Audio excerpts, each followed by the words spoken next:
We begin the current Daf in Pesachim Daf Chafal. We begin on the top line of the Yomei, where the Gemara finishes off the discussion in the previous Daf regarding Machlekes of Eliezer and Yeshua that we discussed regarding the cases of the barrel breaks and then it's falling into something that's tummy.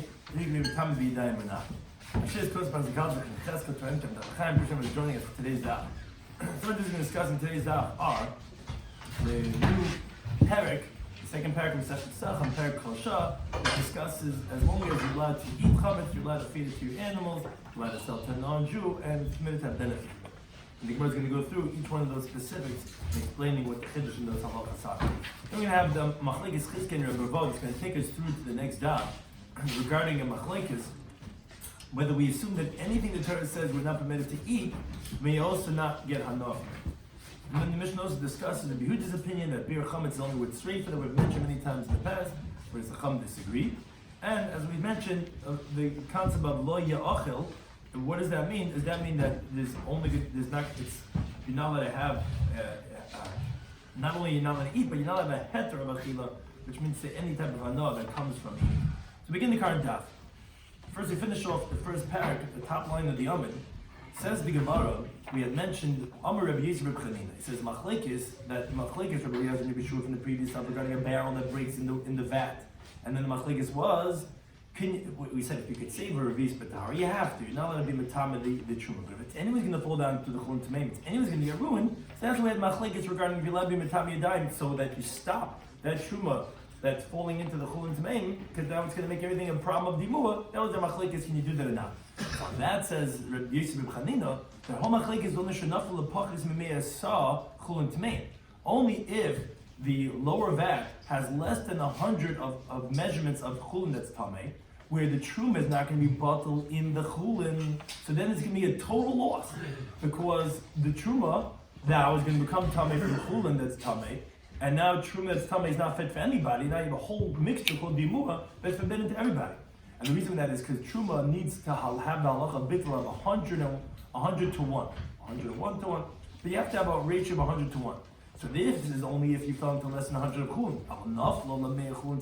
But if let's say the truma tahira is falling into chulun tameim, that's a ratio of 100 to the 1 of the truma. If you are called everyone agreed you have to let the truma go down and become tamei.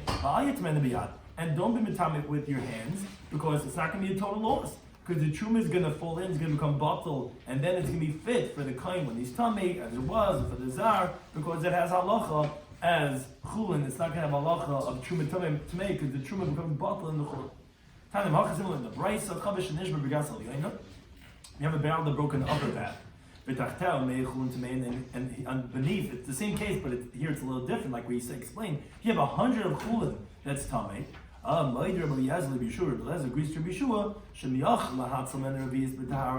if you could save or reviz of it in the state of purity, you have to save. As we said, everyone agrees to that concept. I mean, if you have a tahar bowl around, you have to save that reviz, even though the rest is going to go down and cause that loss. But from lav, if anyways you're not going to have to save it, and anyways it's going to become tamei, then that's what we had. That's what we're saying, that everyone agrees. Terid b'ti tamei. In this case, you have to let it go down and become tamei. But al yitmen biyad, and not make it tamei with your hands. Which this that we're saying Rabbi Eliezer to Yeshua, we mentioned this on the previous Daf. The Gemara thinks it's going on the conclusion of the statement that if not, that's what's the case of if not? Meaning if you can't save revis with the haram, their machlekes we mentioned previous Daf was on imla. Everyone agrees that if you can save revis with the haram, you have to save. Machlekes is if anyone's not going to save revis with the haram, there's no tar vessels around. Anyone's going to fall and become tamei. So then it was machlekes was can you be tamei b'yadayim to stop the truma from coming, so that you save the chulun. And therefore the Gemara asks, wait a second, the reading doesn't sound well. Hi, Rabbi Yeshua. You're saying Rabbi Eliezer agrees with Rabbi Yeshua? It should be the other way around. Rabbi Yeshua, who had said previously that if, let's say, you cannot say Rabbi Tahara, and there's less than 100, he says, okay, so Bima Tamidayim, go ahead and take some Tamei vessel and stop the truma from coming down, because anyways it will come Tamei. But at least save the chulun on the bottom. You should say Yeshua agrees with Rabbi Eliezer. He had said that when you have less than 100, you're not going to be tamei b'yadayim. You're going to have to let it tear b'ti tamei. That's what it should have said here in this brayso. It's the wrong way. It's Rabbi Eliezer's the opinion that always says tear b'ti tamei. And Rabbi Shua in the previous case when it's less than 100 says no, be tamei b'yadayim. Say now, however, here he agrees to Rabbi Eliezer that when there's 100, that yes, you have to let it go down and become tummy, because it's not going to be a total wipeout. Because anyways, it's going to be bottled the truma. So why are you saying that Rabbi Eliezer agrees to Rabbi Shua? It's Rabbi Shua agreeing to Rabbi Eliezer in this case. Some Rabbi says, you're right, you have to switch around the order. It's really not Rabbi Eliezer to Rabbi Shua, it's Rabbi Shua to Rabbi Eliezer. However, Rabbi Hundred Rabbi Shua says, no, I don't like Tepach. You don't have to switch it around. This Maida is not going on the case of the Sefer, meaning the second half of the statement. It's going on the first half of the statement. We said two cases in this brisa, as we said in the previous brises on the previous stuff. There's if you could save Revis B'Tahara, and if you cannot save Revis B'Tahara. We said if you could save Revis B'Tahara, then you have to save it B'Tahara. Or if you can't, then we had said in the previous case when there's less than 100, okay, that's where the machlekes was. And here when there was a ratio 100 to 1, we said, Teber B'Tahara. So on the first half of the statement, that if you could save Revis B'Tahara, then you should save it. What are we talking about over here? That even if this vessel that you're coming to save the Revi'is inside of it is B'Kli Shetoichei Tahar V'Gabei Tameh. We're talking about that this vessel that is so to speak, the tar vessel that you got to save it with, the inside is tar, but the outside is Tameh. And that's what we're coming to say, that according to Rabbi Eliezer, that he says, don't be Metamed B'Yadayim, here he's going to agree to quote unquote Rabbi Shua that you are permitted to save with this vessel. Because Ma'adatim, what would you say? Nigzur Dilma Nagabay B'Truma, Gabay B'Truma. Maybe the outside of the vessel is going to touch the Truma when you're saving it, when you're catching it. So although the inside is tar, and therefore we're saying, oh, you can say Revis B'Tahara, you got to say Revis B'Tahara. Rabbi Eliezer, who he's usually concerned to be Metami Yadayim, he agrees to be sure that it's okay. And you would think it's not, Kamash Malan, that we're not concerned that maybe the truma is going to touch the outside of the kli and that you're going to be Metami Yadayim. That's Rabbi Eliezer agreeing to Rabbi Shua that he would not concerned to be Metami Yadayim. And Rashi just points out that it must be a vessel that became tummy from liquids, where that tumah of vessels are rabbinic, where that's where Brisa teaches a vessel that becomes tummy from the outside, from liquids, only the outsides become tummy, but the inside and the handles and the lip and the hands, all those things remain tar. So essentially comes out that there's two chidushim in this Brisa. One chiddush was that you cannot be Metami Yadayim according to everyone, which Rabbi Shua really is agreeing to Rabbi Eliezer in that case, if it has a ratio of 100 to 1, because anyway the truma is going to become batal. So you're not going to have truma tamei, and no one could have, because it's batal, it becomes chulin.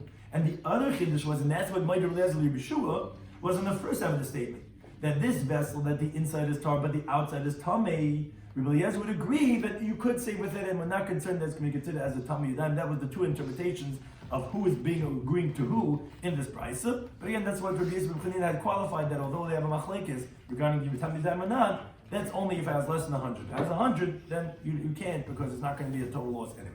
Hanalach Erla Ba'asr, which I'll return to the first parak of Pesachim, parak Erla Ba'asr, the night of the 14th of Pesach, when they do the bedika, that's what we spoke about, the checking of the chametz, the beer of the chametz, in parenthetic. Then we brought in the Reb Chanina Skana Kahanim, which spoke about beer, chametz, of chametz tahira with chametz tameya, and then we got into the whole discussion regarding kachim items. Can you burn tahira with tameya or taluya and all those different things? And that concludes that first parak. And now we begin parak Kol Shah, the second parak in Masechtas Pesachim, which continues on this theme regarding the times of the prohibition of chametz and etc. All those other derivatives that relate to the isser of chametz. Says the Mishnah, Kol Shah, at every time shemut lechal that you're allowed to eat chametz on Erev Pesach, so then at that same time machal you're allowed to feed lebehema to your domesticated animal, chay to your wild animal, leifers to your birds, which, as Rashi points out, as the Gemara is going to say, that's not a chiddush. Of course, if you could eat, you could feed. We really need it for the diuk, for the inference. But if you cannot eat, then you can't feed. Because obviously if you could eat, it's more chomer than feeding, of course you can feed. And the Meichel Anachi, you can sell to a non-Jew, but the Manasi, you let have benefit from it. The Gemara is going to explain each one of these statements. Others, Mane, if it's already past the time of the Issa of Chametz, then also Manasi, you don't have any benefit from it. And even Malayasik, by time of the Quran, you cannot go ahead and fuel your fire of your oven and your stove with it, which the Gemara is going to ask, obviously, that's also Hana. You said that you don't have Hana. What do you have to add on? You now go ahead and fuel your fire with it. Now, Rabbi Yehuda, he says, Ein bir chametz el sheifer. The only way of getting rid of chametz, the obligation is you have to burn it. And the sages say, no, after the fire you can even crumble it. You can throw it to the wind, and throw it into the sea. That's also a good way of doing bir chametz. It says the Gemara like this: Kol shashemot alecha machli. He said in the Mishnah, as long as you're allowed to go ahead and eat it, you're allowed to feed the chametz. Now the inference is, hakol shash einamot alecha. If you're not allowed to eat it, einam machal, you're not go ahead and feed it. So now the Gemara is going to try to figure out who is the author of the Mishnah. Now, just to remind you, we had a Mishnah. And if you have three different opinions regarding the Zman of Isser Chametz and Erev Pesach. Rabbi Meir says you're allowed to eat the whole 5th hour, which is up until 11 o'clock, and that's when you're allowed to eat and have enough, but you start burning in the beginning of the 6th hour, which is this red area, which is at 11 o'clock. Rabbi Yehuda says you can eat all the 4th hour, which is between 9 and 10. The 4th hour is from 9 o'clock to 10 o'clock, meaning again on a perfect day, up until 10 o'clock you could eat. In the 5th hour, what's called Thailand, you can't eat, but you're allowed to have benefit from it. And you start burning it in the beginning of the 6th hour, we'll call that 11 o'clock. In Leal, he says, Chulin is eaten the whole 4th hour, which is 9 o'clock to 10 o'clock. Truma is allowed to be eaten the whole 5th hour, and you start burning in the beginning of the 6th hour. So we're going to try to figure out who is the Tana of our Mishnah that says these words, that as long as you're allowed to eat, you're allowed to feed. But if you can't eat, then you're not allowed to feed anyone to your animals. Lemas name, like Rabbi Yehuda. Let's say our Mishnah is not like Rabbi Yehuda. Because the Rabbi Yehuda, there is the 5th hour, the Eina Eichel, which you're not allowed to eat. Umachel, you're allowed to benefit, you're allowed to feed it to your animals, which is not like the Dik we're making from our Mishnah. Just not, like we're in the Mishnah Daf Yomi on base. He says, she says you could eat the whole 5th hour. For serving you start burning in the beginning of the 6th hour. Yehuda, he says, you eat the whole 4th hour, and it's suspended in the 5th hour, which means say you could eat it, you can't eat it, but you could have hanaf from it. For serving you start burning in the beginning of the 6th hour. So obviously it's not like a Yehuda. Because Yehuda holds, there is a time that you're allowed to be machlet, even though you can't be eichlet. That's not like the inference from our Mishnah. Okay, so this is Mavel, so what are you going to say? Remeir. Sounds like it's Remeir. Oh, it's mamash like what Remeir says. Remeir says as long as you're allowed to eat, which is till 11 o'clock, you're allowed to feed it. After 11 o'clock, you start burning it, then you can't eat it anymore, you can't feed it. So you see, that's like the Mishnah. It says, well, no. Then this wording in the Mishnah that says, Kol shashim mutalechol machal, as long as it's permitted to eat, then you're allowed to feed it. That's not the wording it should have said it was Remeir. It should have just said, Kol shashim eichol machal. As long as you eat it, you feed it. That's what it should have said. Because now that it says Shemut Lechel, the way Rashi says it, it's like two different terminologies. It sounds like you're talking about two different people. Shemut Lechel, Machel. When he eats, Shemut Lechel sounds like you're talking about somebody else, then you're allowed to feed it. And Rashi points out you can't say to give an answer, it means as Shemut Lechel, as long as you're biblically allowed to eat, then you're allowed to feed even rabbinically, and then you can say it's like Rabbi Yehuda, because you have the 6th hour. Which actually rabbinically, which is biblically permitted even then, and everyone agrees not be machal then according to everyone. So that can't be the answer. So who is the Tana like? Rabbi Bahuli says Mastin Mulili. Mishnah is like the third opinion. Mulil. There's not like Linda within that Mishnah. Mulil he says Chul Nechol Kol Arba. Chul could be eaten the whole 4th hour. Truma Kol Chanei Truma specifically could be eaten the 5th hour, as we explained over there, because Truma we don't want to burn it earlier than we have to, so we keep it the more lenient time. Have a start from the Chol and start burning in the beginning of the 6th hour. V'hachim, this is what the Mishnah is saying. Kol shah, as long as there's a time where it's permitted for any person, shemut lechel kain b'truma, as long as someone, a different person. Who's that person? A kain. He's allowed to eat his truma at that time, which is during the 5th hour. At that time, Yisrael machal chulun lebehem l'chayim l'oifiv. That time is the 5th hour when a different person, Yisrael, could be machal, could feed to his animals, where again, then you're allowed to have hanah. So therefore, he's the Tana of our Mishnah. Now, once we say that he's the Tana, says the Gemara, why do you have to say you're allowed to feed it to your behemoths, your chayas? Like, why do you have to pick both? Says the Gemara, it's necessary. Ditan behemoth, we only said you're allowed to feed it to your behemoths, your domesticated animals. Even shiur, if your domesticated animal leaves over some chametz, chazilei, he sees it because it's not normal for a domestic animal to go out and save and storage and they don't do that. They're usually fed and they just leave it over. So therefore, you're going to see it. So you're not concerned about any chametz being left over for Pesach.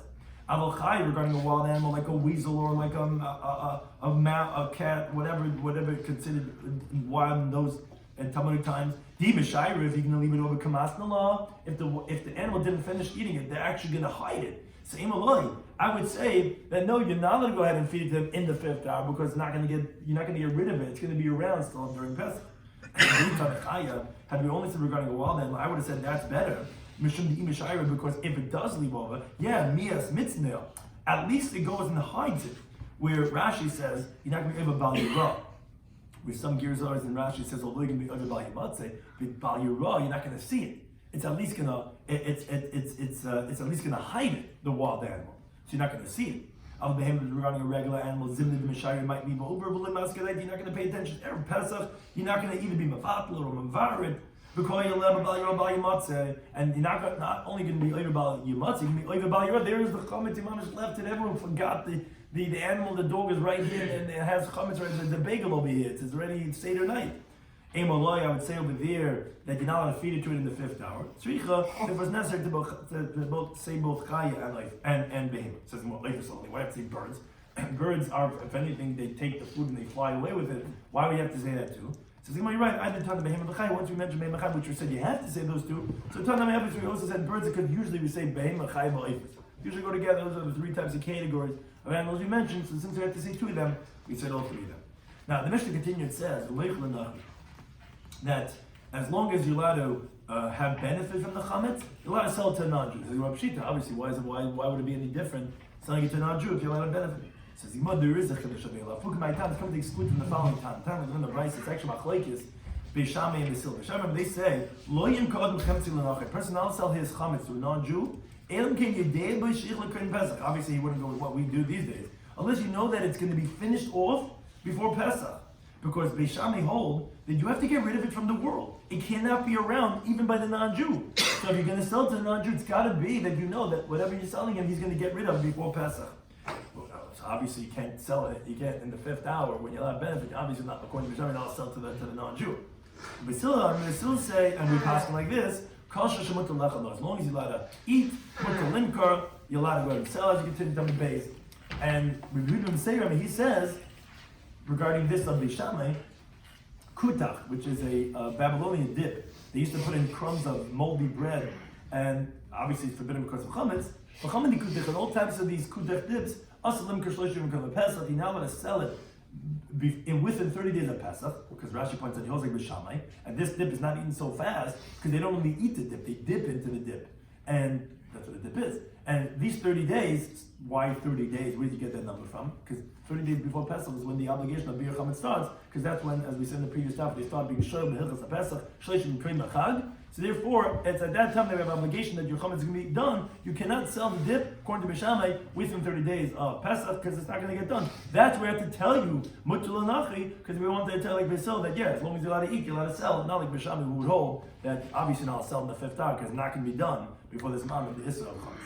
Then we said in the Mishnah, mutvana, you're allowed to have benefit from the chametz. Now the Gemara assumes, as it sounds like from the Mishnah, it's going on the time shemut lenchel. Then we say allowed to sell to non-Jew, and you're allowed to benefit. So it's Gemara pshita. Obviously, you already said you're allowed to feed it, you're allowed to sell it. Obviously, that's hana. Obviously, we're saying that's mutvana.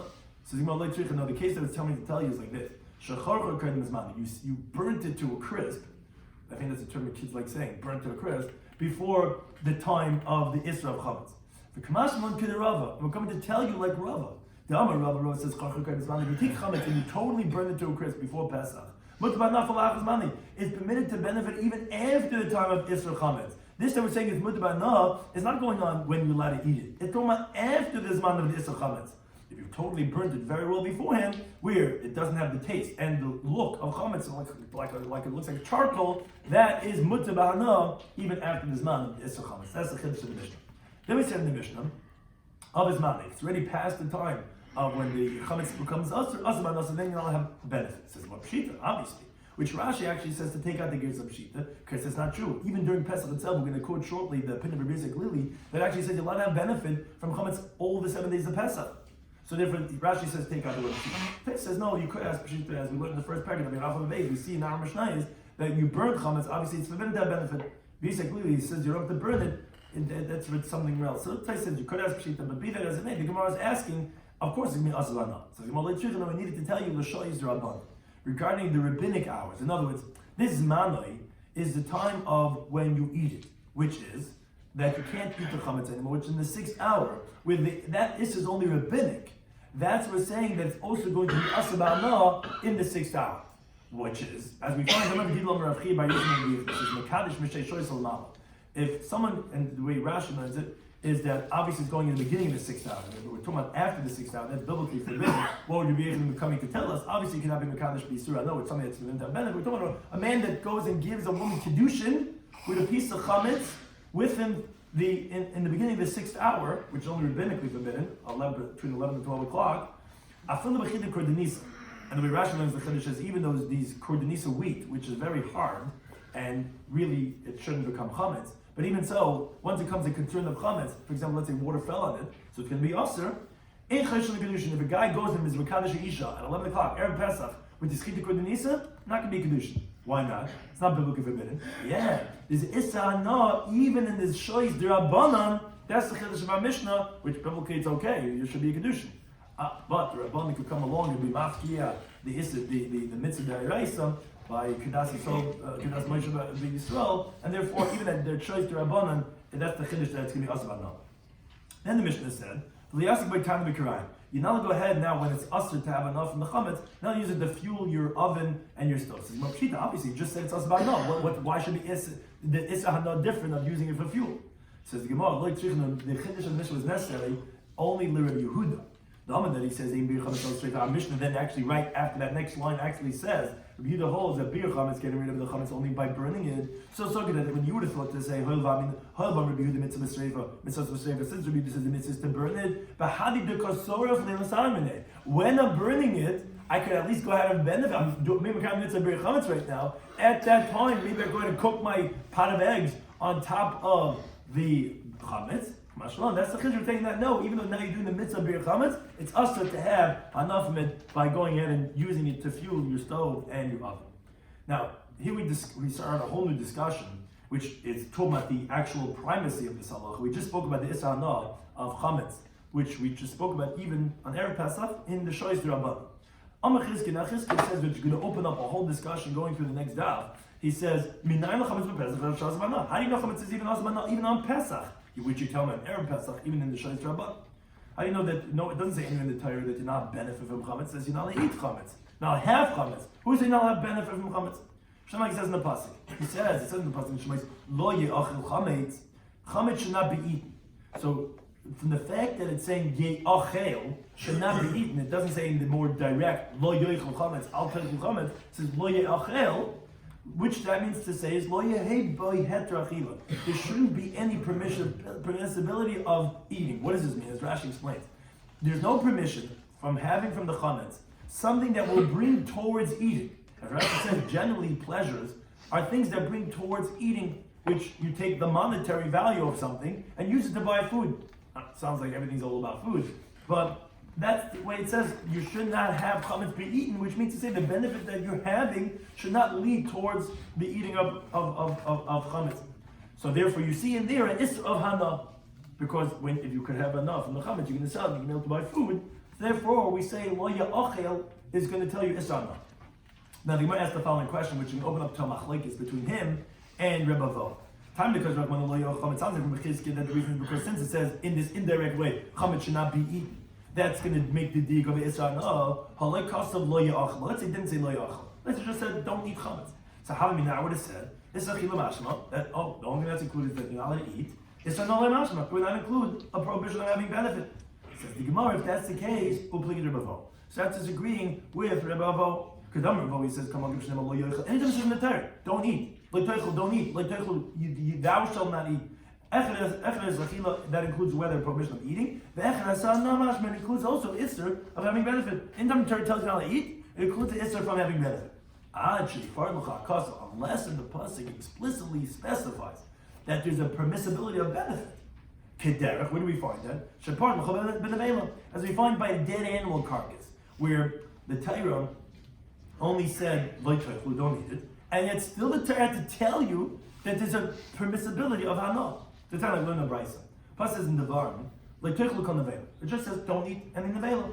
Rather, leger sheb'sharecha to the to the ger, to the resident of your gate, you should give it. Let him eat it. Like machlanachi, or salt and non-Jew, etc. But you can't eat the nevela.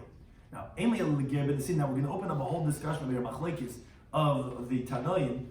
First, how to translate, and then we're going to come back to show how Rebbe Avo learns his halacha. Rebbe Avo is saying anytime it says the Torah like by nevela that you're not allowed to eat, it automatically includes essa hana, and that's why by nevela we actually have to tell you it's mutter. Why we have to have mutter? No, I never told you it's us and tell you it's mutter. No, anytime I tell you you're not allowed to have, you're not allowed to eat it, it automatically includes essa hana. But first we're going to go through this brisa and show you this machlekes how to understand what do you do in nevela. When you have a dead animal, you have a shlachtos, and you have this animal that it's nevela, a toita, you can't eat it. What do you do with the nevela? So it's a machlekes. First time it holds. Based on the pasuk, if you read the pasuk says to the ger you give it, and to the non-Jew you sell it. So I would only know that the ger is who you give it to. Again, ger doesn't mean a ger tzedek. It doesn't mean because he's a regular Jew. It means what's called a ger toisha, who he keeps the Sheva mitzvahs b'nei noyach, but he eats nevelis. It's not one that he's allowed to eat, not kosher. So I would only know to give it to the ger, and if you sell it to the non-Jew. How do I know that I could sell it to the ger, to the resident, the Noahide? When they keep to know the 7 Noahide laws, I could sell them to. I don't have to give it to them. And the way Rameir reads the pasuk is like this: Leger sheb'sharecha, to the ger in your gates, titnena oymacher. You could give it or sell it. So the word oymacher, although really you usually read the pasuk leger titnena, and oymacher is going on the non-Jew, but you could read it going on the ger. So we're going to do the same thing for the nachri, the other way around. L'nachri ben nesimin. How do I know that I could also give it to the non-Jew, to the idolater? So because the pasuk says titnena va'achala oymach l'nachri. So though really again the pasuk, if you read it, it says l'ger sheb'shrech titnena va'achala kama oymach l'nachri. But you could read the va'achala titnena va'achala oymacher, either one. You could read it the first half, make a comma after oymacher. So l'ger sheb'shrech titnena va'achala oymacher. Or you could read it, L'ger sheb'recha, period, Tenen v'achal emachal l'nachri. So either one, that's how you know that you can either sell it to the ger or give it to the nachri. Oh, so then it says this time it comes out that you're going to say, Echad ger, Echad nachri, either one of these individuals, b'mechir, b'minsina, you can either sell it or you can give it as divrei meir. So again, here you have a pasuk that's permitting you to have benefit from it, because what are you doing? You're selling it off, even though it's something that only says usher to be eaten. So you see that the Isser Achila includes Isser Anah, and that's to tell you that no, here by the Nevel you're allowed to have Anah. That inference tells you that generally Isser Achila will include Isser Anah. But Rabbi Yehuda, he actually disagrees, and we'll see how we explain it according to him. He says, no, Dvarim Kiksalim. The words are as they're written. In other words, the mitzvah is as it specifically says in the Torah, which is L'ger b'nesina. The ger you have to give it, as it says L'ger sheb'shrech titnena va'achala, and U'lenachri b'mechira. And to the non-Jew, you have to sell. In other words, you're not allowed to gift it to the nachri, and you're not allowed to sell it to the ger. And that's why it says in the Torah for the ger to give it and for the nachri to sell it. It says, what's the reason of Rabbi Yehuda that he holds it from Kiksab? Why doesn't he expound like Rabbi Meir that, you could make the comma in different places and that you could either sell it or give it to either to the nachri or to the ger? He says, if you were thinking to say like Rabbi Meir, then Lich Rechman, the Torah should have written like this: L'ger sheb'sharecha, to the ger in your gates, Titnena va'achala u'macher. Give it, let him eat it, and sell it. But when you're saying the word of or, which is a terminology of separation, lamali, if it was like Remeir, that both selling and giving are both on the ger and on the nachri, don't say don't say or, because it's not or. They both could have either one. Obviously, it's as it's written, which no, it's either or. You cannot sell it to the ger and you cannot gift it to the nachri. Says the Gemara, Remeir, what would Remeir say about this oy? So he says the word oy, you're right, both can have both. But oy to say or is lahakta, is to say what the preference is initially. Nesina, the ger, first we're going to take the option of giving it to the ger, l'mechir denachri, before the selling to the non-Jew. In other words, if you have a ger that you could give it to, giving it to him comes before selling it to the non-Jew. As we said, this ger is a ger toishav, who was makabel not to do idolatry, but he eats nevelas. That's why we're saying oy. You're right. Although both, you can do both.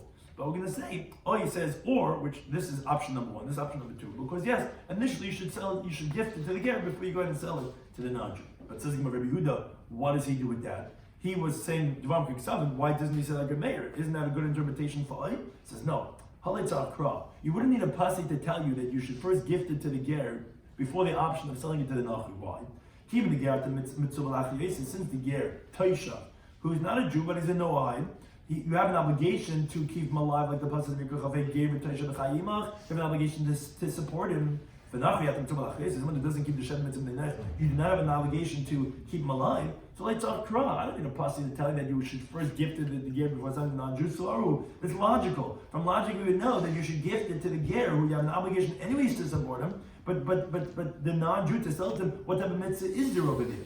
So obviously, if you're saying oy in the pasuk, it's obviously coming to separate and to say, no, it's forbidden to gift it to the non-Jew and forbidden to sell the nevela to the ger.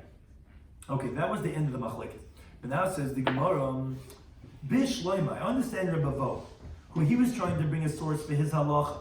Then anytime it says in the Torah that you're forbidden to eat, it includes Isra no. So I could understand L'Remeir. According to Remeir, you could learn out his teaching. The Amar Remeir had said, whether they ger Taisha, whether they non-Jew. You see that you can go ahead and whether sell it to them or give it to them. What do you see from there?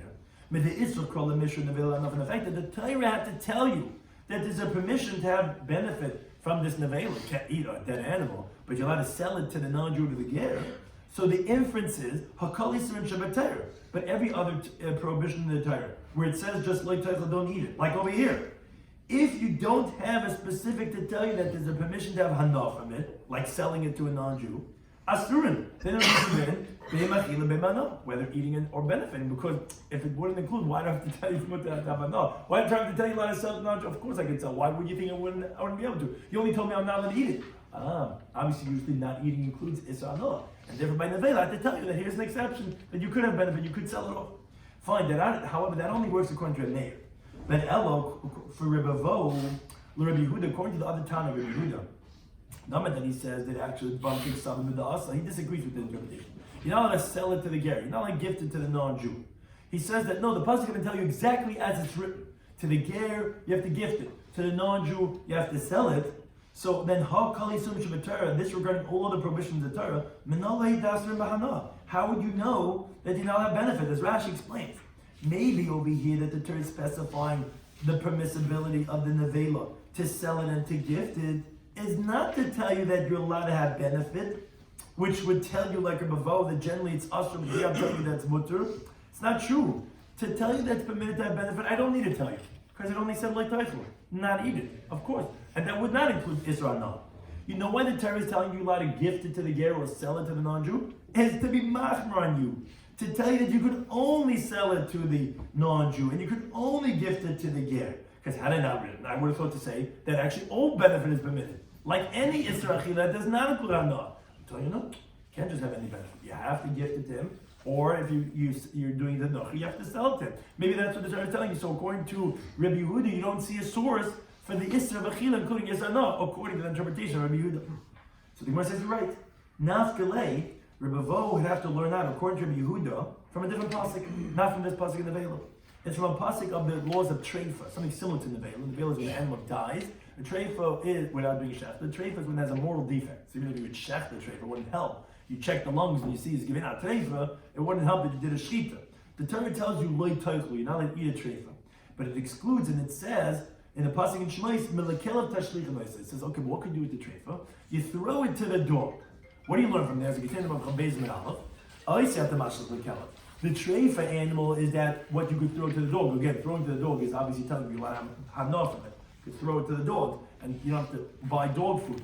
But the iyat hamashach, when it's saying oisai, is saying here, it. But the iyat hamashach like Kel calls such a Torah, but all others in the Torah besides the treifa, you cannot throw it to the dog because any other issa that says leiteichel, like over here, where it doesn't specify a heteravana, it's actually going to be asa bahana.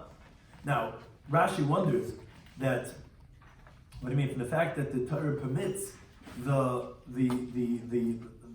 treif itself. That should tell you that there's Isra no. Why have to let him oisoi to exclude all of these terms to say that it must be all of these terms have Isra no? Why don't you just learn now from the heter of treifa that I have to tell you it's permitted to have a no? From that itself, I should infer, like I did by Nevela, there must be everything else us. Says Rashi, no. If not for oisoi, I would have said that the pasuk is actually telling you for a mitzvah that HaKadosh Baruch Hu does not hold back the reward of any creature, because it says in Mitzrayim that the dogs did not bark. And when the angel of death was coming, so therefore the Torah is particular to give the reward to the dog and to reward the dog more than the non-Jew. The non-Jew, you have to sell it to him. The treifa, you give it to the dog. Maybe I would say that's what the Torah is telling you, not to tell you a hetra no. I would tell you stop. The Torah wants to tell you that you should give it to the dog. But from Oisai, you learn out that only over here it's mutar no, but everywhere else is asaba no. When every other essay only says don't eat, how do you know you can't have benefit from Oisai? Because only over here you'll have benefit by the Isra when it says not eating it, but all other Yisurim you're allowed to have. It says in my Meir. What do you mean? According to Meir, that he learns out in the Isra now, like we explained for Mavo, of other Yisurim, from the fact that it's specified in the veil you're allowed to have Hanam. So we can understand why the Torah specified the permissibility of the treifa animal, for it itself to tell you that it is mutter, because if it didn't specify, I would have said that it's going to be asabana. But the question is, why do you need oisai? Why do you need oisai to tell you all other things are asabana? I already know from the inference of nevela that's mutter bana that all other things are asabana. Says the Gemara, according to a mayor, you need ice to teach you something else. That this isra of treifa you could throw to the dogs and have anah. But you cannot throw to the dogs, chulin shenishchatu ba'azar, unconsecrated animals that are slaughtered in the azar in the courtyard of the Beis Hamikdash.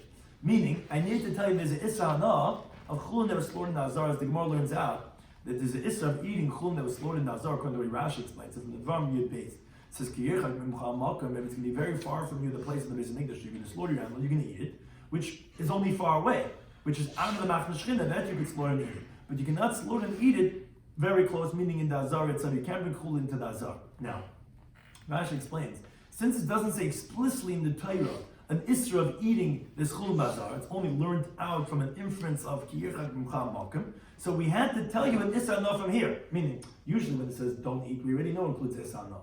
So what do I need to learn now from treif according to a mayor if I already know from nevela that only nevela is mutter b'ana when it says don't eat? So I already know everything else that says don't eat already includes isra. So why do I need to learn that from Isai?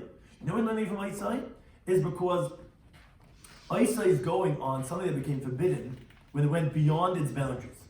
That you're allowed to throw by the treifa to the dog, because that pasuk mentions uvasa basad the treifa. Meat in the field is a treifa, which the Gemara actually learns out the chulin that refers to an isser of you're going out of your boundaries, which the field is open beyond your boundaries. And the Gemara learns out in the chulin of Samachas Mabeis, for example, if let's say a fetus sticks its hand out of the mother animal, which usually becomes permitted with slaughtering at the time of the slaughtering, but if the hand is outside of the mother's womb when it's slaughtering, then actually that limb is not permitted. That's what he explains over there. But there is some other isser like this, which went beyond its boundaries. It's a little complicated, but the main idea we'll mention. But there is something else that went beyond its boundary that became forbidden because of beyond its boundary that you could not throw to the dog. Which type of meat went beyond its boundary, like what a treifa essentially is, that you cannot have benefit from? And we're saying only for the treifa l'kel tashlich ha'naisai. But something else that went beyond its boundary that is asaba achila will also be asaba no, and you cannot throw it to the dog. That's cool. And they were slaughtered in the azara. We're coming to tell you that it's going to be aser bahana. But Yehuda would tell you that chulin sheneshech ma'azara, when you have chulin slaughtered in the azara, that's forbidden to have benefit. Lav deraisa. It's not biblical. As the Gemara explains that this is machlekes, and therefore it's only gezer drabanan. So therefore you don't need oisai to exclude chulin sheneshech ma'azara. That's going to be aser bahana because it's not a biblical halacha anyway. And if that's the machlekes regarding how do you learn what the kel tashlich and oisai, the oisai what's coming to exclude, it's going to be aser bahana. According to a mayor, it's coming to exclude chulin shenishma mazah because I don't really have a clear isra achila. Because according to Bavo, every time I say isra achila, I know it's no. But chulin shenishma mazah, I don't really have a clear isra achila. So I need to tell you this asba no.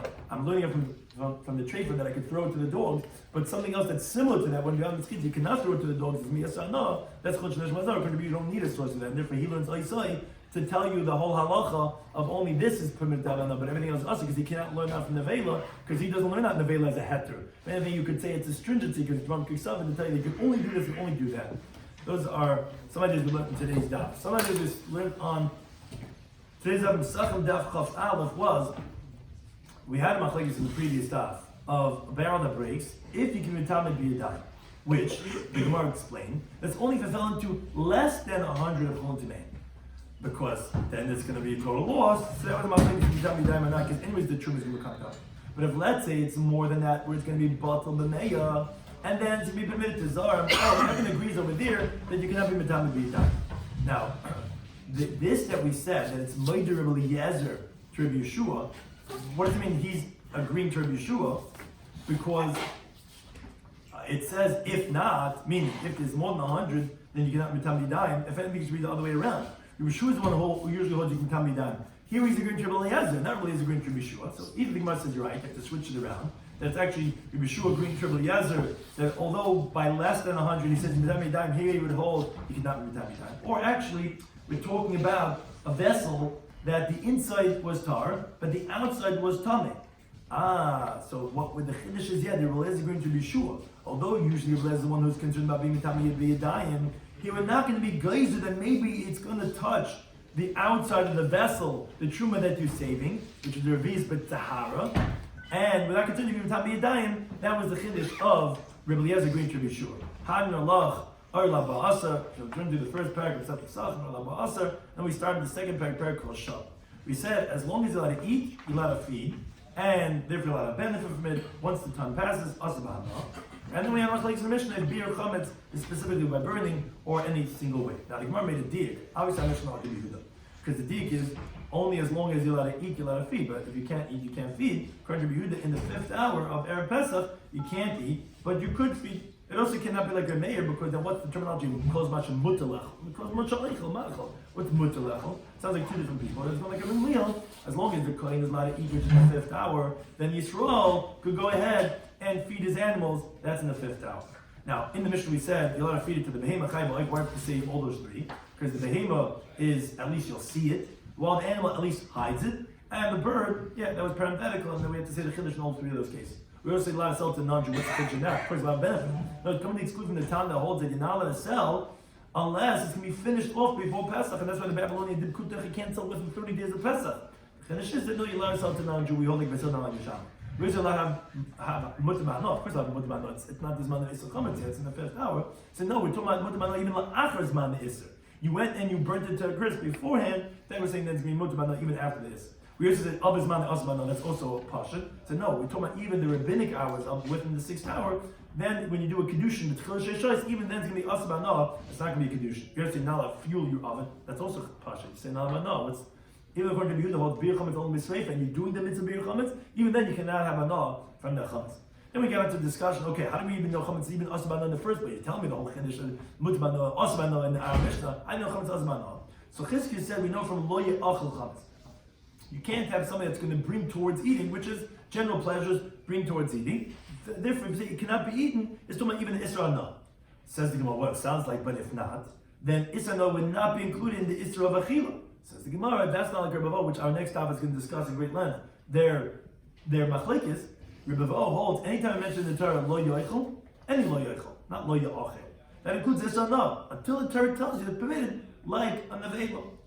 And that's like Reb Meir, because according to Reb Meir, ger and anach, you're allowed to sell it and you're allowed to give it, and therefore the whole pasuk is coming to tell you the heter of anach. Tell me heter anach, I mean, it only says not to eat. Why did I tell you it's permitted to have anach? Obviously because Isra Chila includes Isra anach. Why say oi? According to Meir, it comes just to tell you to be maktim, that the nesina of the ger is before the mechir b'nachi, which Rebbe disagree. He says you don't need it. That's logical, of course, because a ger is mitzum lachiyei, say nachri is not. According to Yehuda, he holds no, it's from kiksava, as it sounds like in the pasuk. Oh, it sounds like no, you could only gift it to the ger, and you could only sell it to the nachi. So it actually comes according to Yehuda that the pasuk being machmer, you would think all hanos would be permitted, because actually lo yitaychel does not include isra no. And if I'm telling you, at least you could learn that. Okay, but you can't have all hanas. You can only gift it to him and you can only sell it to him. So then you're back to the question, according to Yehuda, for Rebbe Vo, only Yisum Shabbat, how do you know that's going to include Isra Vanah? Says the Gemara, he knows it from the mitzvah of Treifa, not from the veil. It says in the pasuk, to the dog you're going to throw it. What do you mean, to the dog you're going to throw it? Only Treifa. But all of the Isurin, you're not going to throw it to the dog, because only Isurin, the Torah says not eat it, includes the Isra of Vanah. According to Meir, wait a second, he already knows that from the veil. What does he learn from the Kelta Shlichat Oisei from Oisei? So he says that's coming to exclude specifically chulin that was slaughtered in the Azara to mechadish that the chulin that was also says it's anah, because like Rashi says, since it doesn't say explicitly in the Torah isra of eating, it doesn't say a lav of achila. If it did, it would include hanah. It doesn't. So they have to learn out. So that's actually similar to treifa, which is a little complicated. Rashi shows beyond its mechitzas, which is one of the cases of treifas, which is basim basad the treifa. That includes also this of going beyond its mechitzas, which the chulin is only allowed to be out of the Azara, you bring into Azara, so it's including that it's going to be isra of anah too. According to Yehuda, no, you don't need a pasuk for chunsh neshul mazon is isana, because it's not even deraisi. It couldn't have any pasuk, only rabbinic, and therefore that's why he says that not going to that from my side, but he learned the isra, but now like the Rebbe Vo's primary halacha from a kedush, I think, to any time for listening us.